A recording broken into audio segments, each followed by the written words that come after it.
Good morning, ladies and gentlemen. We got him.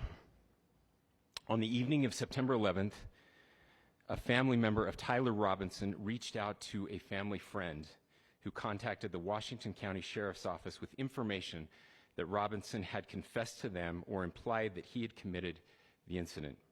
This information was relayed to the Utah County Sheriff's Office and scene investigators at Utah Valley University. This information was also conveyed to the FBI.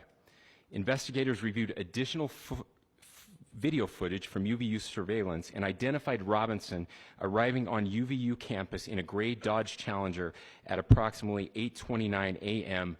on September 10th, in which he is observed on video in a plain maroon t-shirt, light-colored shorts, a black hat with a white logo, and light-colored shoes.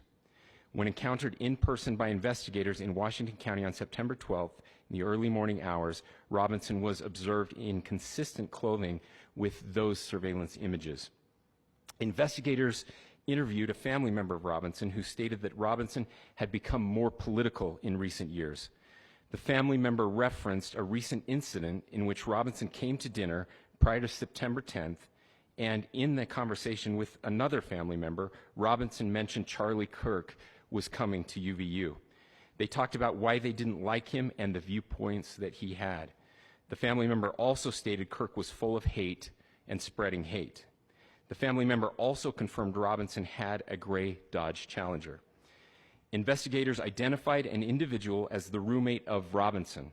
Investigators interviewed that roommate, who stated that his roommate, referring to Robinson, made a joke on Discord.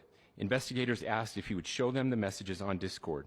He opened it and showed several messages to investigators and allowed investigators to take photos of the screen as each message was shown by Robinson's roommate. These photos consisted of various messages, including content of messages between the phone contact named Tyler with an emoji icon and Robinson's roommate's device. The content of these messages included messages affiliated with the contact Tyler, stating a need to retrieve a rifle from a drop point, leaving the rifle in a bush, messages related to visually watching the area where a rifle was left, and a message referring to having left the rifle wrapped in a towel. The messages also refer to engraving bullets and a mention of a scope and the rifle being unique. Messages from the contact Tyler also mentioned that he had changed outfits. I know there has been speculation as well as to the writing on those casings, those bullet casings, and I believe we have that as well. And I will share that with you now. So the area north of Campus Drive Road where the suspect crossed over, you saw some of that in the video that we released last night, consists of a grassy area with trees on the edge of the UVU campus. Investigators discovered a bolt-action rifle wrapped in a dark-colored towel. The rifle was determined to be a Mauser Model 98 30-06 caliber bolt-action rifle. The rifle had a scope mounted on top of it. Investigators noted inscriptions that had been engraved on casings found with the rifle. Inscriptions on a fired casing read, "Notices, bulges, capital OWO, what's this?" ? Inscriptions on the 3 unfired casings read, "Hey fascist!" !